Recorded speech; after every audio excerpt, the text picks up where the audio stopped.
Hi, ఇది అమర్నాథ్ దర్శన్కి వెళ్ళే ముందు రోజు. మేము ఫస్ట్ హైదరాబాద్ నుంచి ఢిల్లీ నుంచి శ్రీనగర్ వచ్చినాం. అమర్నాథ్కి వెళ్ళాలంటే 2 రూట్స్ ఉంటాయి, ఒకటి బాల్టల్, ఇంకొకటి పహల్గామ్.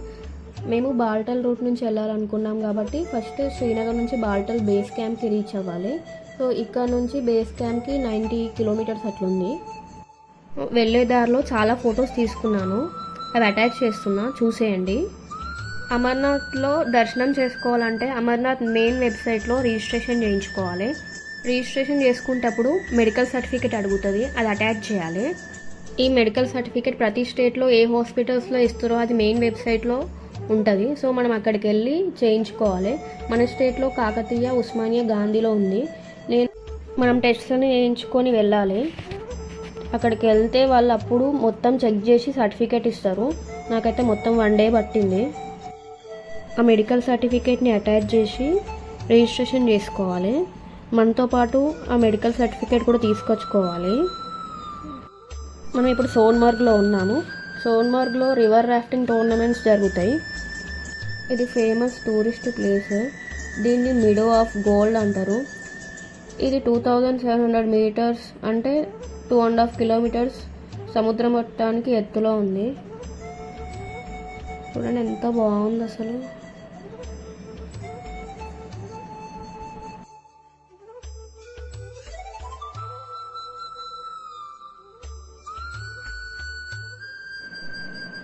ఇక్కడ కనిపిస్తుంది కదా, ఈ సింధు రివర్. ఇది చైనాలో టిబెట్లో పుట్టి మన కంట్రీలో జమ్మూ కాశ్మీర్లోకి ఎంటర్ అయ్యి తర్వాత పాకిస్తాన్లోకి ఎంటర్ అవుతుంది. దీన్ని పాకిస్తాన్లో ఇండస్ అంటారు. మనం వచ్చేసినాం బాల్టల్ బేస్ క్యాంప్కి.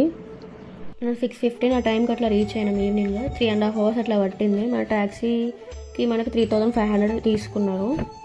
ఇక్కడ చూడొచ్చు అన్ని టెంట్స్ ఉన్నాయి. సో ఇక్కడే మన స్టే. ఇట్లా మనకు ఐడి కార్డ్ ఇస్తారు, అది తీసుకోవాలి.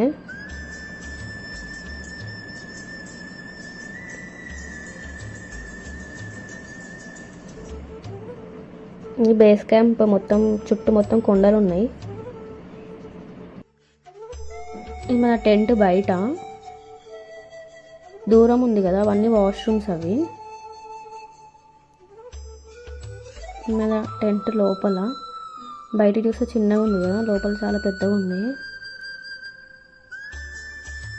ఇదంతా బయట. మనకి 1800 అట్లా తీసుకున్నారు, ఎందుకంటే అప్పుడు జనాలు లేరు కాబట్టి తక్కువ. నార్మల్గా అయితే చాలా ఎక్కువ తీసుకుంటారు. 7:30 అట్లా అవుతుంది. వర్షం పడుతుంది. తినడానికి వెళ్తున్నాం. ఇక్కడ మొత్తం బండారాస్ ఉంటాయి. అంటే స్టేట్ వైజ్ ఏ స్టేట్కి ఆ స్టేట్ ఉంటుంది. మన స్టేట్ ఎక్కడ ఉందో మనకు తెలియదు. ప్రస్తుతానికి అయితే ఢిల్లీ వాళ్ళదంట ఇది. సో వాళ్ళ ఫుడ్ అయితే ఇట్లుంది. ఫస్ట్ కొంచెమే పెడతారు, తర్వాత మనకు కావాలంటే మళ్ళీ పెట్టించుకోవచ్చు. చపాతీ, రైస్, 2 కర్రీస్, అవేంటో నాకు తెలీదు. అండ్ లాస్ట్ వైట్ కలర్ ఉన్న స్వీట్. మొత్తానికి బాగుంది. తినేసినాక మనం టెంట్కి వెళ్ళి పడుకున్నాము. ఇంకా మార్నింగ్ 5 o'clock లేచి ట్రెక్కింగ్ స్టార్ట్ అవ్వాలని. నచ్చితే సబ్స్క్రైబ్ చేసుకోండి.